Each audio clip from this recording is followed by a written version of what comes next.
Hey guys, we're going to be talking about money today, like we always do, but we're going to be talking about it a different way. If we found out that our water supply was poisoned, we would be running for the hills, right? Absolutely not going to drink it at all, even if it's a little bit dodgy.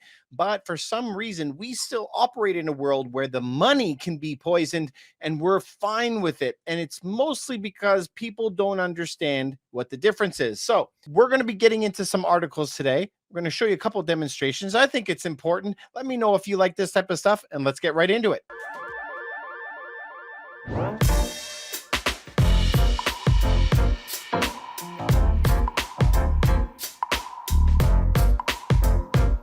All right, you guys, if we look at a glass of water, beautiful water, clean water, tastes good, right? Tastes like water. If I look at a glass of water like that, I drink it. I know that it's been through a filter and I think it's good. And I know that the city tests it and everything.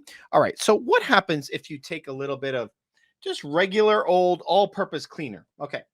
So, if I take this all purpose cleaner and I then drop a little bit into my cup, and I'm not going to mean a lot, but just a little bit.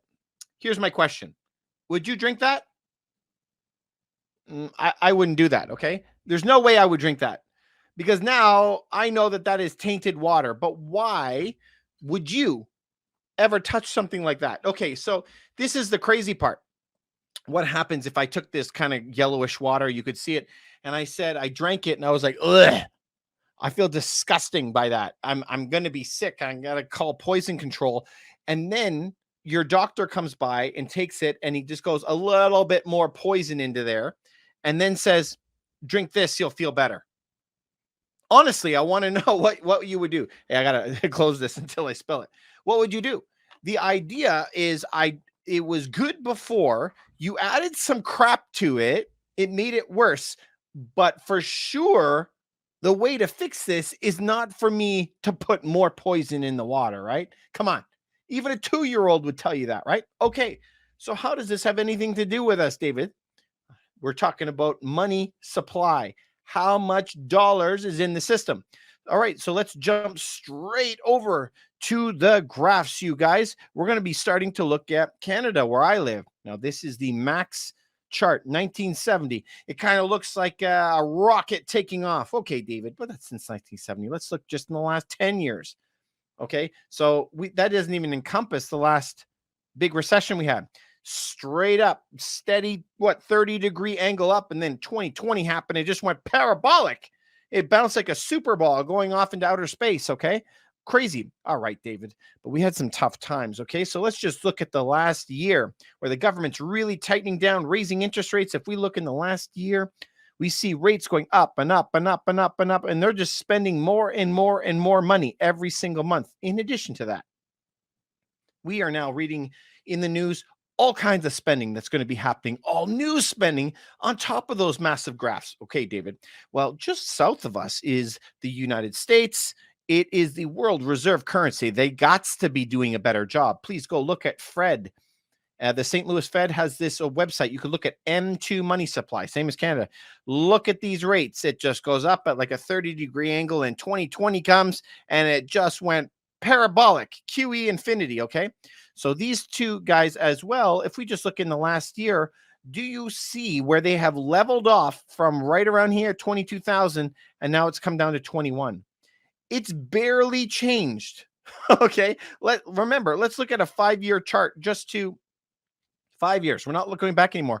This tiny, like 1/8 of an inch, maybe less. Let's go back to 10 years.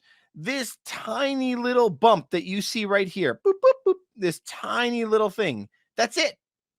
That right there is what they went down. And you've seen the damage in the economy today. Bloodbath in all the economies. Absolutely crazy over that tiny little smidjola of a change. My goodness, David, this is what I mean is if you take this toxic yellowish water, there's no way I would ever drink that, right? And this is the problem is as people are getting sick from the water, they just keep on dumping more cleaner in and offering you another drink to make you feel better. This is what the money supply does. As they create more money, and keep spending more money, it makes us sicker and sicker as a country and as a world economy. It's getting worse. All right, so let's look at some of the stuff that has been happening today. If we look at Canada, it says the recession, rise in unemployment in store for Canada as inflation peaks. Now, I got to push back on that a little bit. I don't know if inflation has peaked at all. I don't see that. RBC is saying that. That's the Royal Bank of Canada. They are warning a bumpy landing will be in store as inflation looks like it has peaked. Yeah, I don't believe that. And now it looks a recession and a rise in unemployment are on the horizon. Remember, there's always a rise in unemployment. So it says a soft landing is when the economy is one where the labor markets and broader economic conditions settle to a sustained levels. Well, we don't see that now, don't see it on the horizon without a contraction in GDP or unemployment rates. Okay, keep dreaming. We've already seen massive contraction in the GDP and we're seeing unemployment go like crazy. Of course, we're losing the higher paying jobs. We're not losing like the jobs selling burgers, this scenario, while ideal, looks increasingly unlikely. They go on to say, okay, let's go on to see what is the government doing about it. Now, let's look at this article. I want you to look at the nationalpost.com. Feds to announce details of cost of living help for low, modest income Canadians. So this is their answer for high costs of everything. Liberal cabinet members said Tuesday, the federal government is listening to Canadians who are struggling under the weight of inflation and offering aid. Okay. This includes doubling the GST rebate payments for 6 months and a national dental care program and a one-time $500 rental allowance payment. Okay. The thing that is most important, I think the most important thing to understand is that there are Canadians out there who are hurting. I got to tell you, everybody is hurting with this inflation. It is completely out of control. Look at this. These measures will cost $4.6 billion. We're a small country, okay? Canada is a small country. There's only 30 million people that live here, but remember, not all 30 million work. There's a lot of old people. There's a lot of young people. There's a lot of people on welfare. It's hard to get through all the numbers, but we may only be 12 million people that work.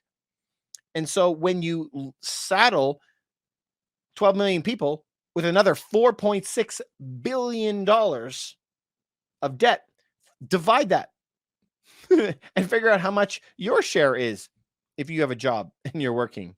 I mean, it's crazy. So this is what we mean, right? It's not against anybody getting any kind of payments. That's not the point. Is if inflation is hurting you and they've poured a little poison into the water, their solution is to add more payment to it. Remember, the government doesn't have any money, right? If the government goes, they can only do two things. They can either take money from the worker's pocket, any worker, and take it from him and decide to give it to somebody else. That's taxes. If you work, they take it from you and they give it to somebody else. The government inside their offices get to decide how much of your money you get to keep. That's how it works. All right, but if they can't tax you anymore and they've full blown tax as much as they can, and then from the air just start printing money like crazy and giving money away to everybody, all of a sudden inflation takes place and everything gets more money because everyone now is picking up all this money off the ground. They're like, oh my goodness, I'm going to buy pizza tonight, going to buy a new bed, I'm going to buy whatever. Okay. So as they go out and spend all this money, prices go up because supply goes down. Come on, guys. You know this stuff. Economics 101. We learned this in class, right? First day. The entire world works off of supply and demand. So, time and time again, we always know how to get prices down is we need to increase supply. If gas prices are so high, we got to make more gas. If the price of water bottles is too high, we got to make more water bottles, That's how to bring the prices down. The whole idea of getting so entrenched and regulating everything and messing with everything makes it worse and worse and worse, man. And this is like where we're just pouring Drano, into that water and making it sicker and sicker. We need stuff. So here's the tough thing. What are some of the things that you've seen that have run out? I have seen hand soap and laundry soap and dishwasher soap recently. I also saw it where entire lines of the grocery store are empty from all the bread products and wheat products. We've seen meat in massive short supply. What other things have you seen? I saw feminine products. I saw baby formula. We never know where it's going to tumble, right? But here is the guaranteed thing. We just looked at the charts. US, world reserve currency. Europe, the EU, okay? Japan, Canada. All these countries are burning through all this cash, and the supply is going up and up and up, which means, what does it mean? Is something that cost you $20 before is soon going to cost you $50. And not long after that, it's going to cost $100. All you Americans that are watching me, you're going to make fun of us. Yeah, our money is colored. It's not all green. All right. So for you guys, I do have an American dollar here. This is an old one, but you know, as you print more and more money, it becomes more and more meaningless and less valuable. So this is where you need to start doing something yourself. Now, what can you do? Of course, they're going to say you can go vote and, you know, whatever, but that's not a concrete step and it's not going to change anything. If we look through history, every government always is overspending. And we do that because the way that our system is built up, we use all of the federal funds and all of this money to buy votes. Kind of crazy. So we got to fix that system. What can you do? This is what I always say, is all those things I just mentioned that were short. Remember toilet paper, baby formula, the soaps, all these different stuff that we've seen run out in the past couple of years. You got to start building up your supplies of this stuff. Go buy rice and beans and make sure that your family is going to have food. We were talking to one of our guys. He's stocking up on diapers and maybe baby clothes and whatever he's going to need. Number one, is probably the best price you're going to see right now because we'll probably have inflation stick around for a long time. The governments are still printing a lot of money. We saw the charts. Do you think they're just going to stop instantly? Come on. They've never really stopped. You've looked back at the chart all the way back to the 70s. It's just up. So guys, we have to play the money game like they do. If you can go buy the stuff now, not only will you save yourself money in the long run, number two, you're going to make sure that if there is ever a shortage that you already have it, you know, that's the number one thing. As you guys know, I'm always suggesting everyone go buy a little bit of gold. This is a Royal Canadian Mint 1 ounce. You should be buying a little bit of silver. You can start with a little bit of silver. Always buy a little bit of Bitcoin, a little bit of silver. Make sure that you're buying real estate properties in landlord-friendly jurisdictions. Remember, we have to buy properties in places that make sense. From day one, thou shalt not gamble, right? We got to make sure that you're making money if you can through this recession, at least bare minimum, not be losing any money. Anyway, as you know, I'm always here for your health, wealth, and happiness. I really want you guys to succeed. I want you to keep crushing it. If you're anywhere in the Greater Toronto area, we can help you. If you're anywhere in the North America, we also help you as advisories and consultants. So reach out to me anytime. You guys, please be careful. Be very careful. If you know anybody this can help, please send it to one person. It would really help me out. Please remember to like, subscribe, and follow to this, and we'll check you out in the next video. Have a good night, everyone. Hey, you guys, thank you very much for staying to the end. If you like that video, you might like this video, and you might like this one too.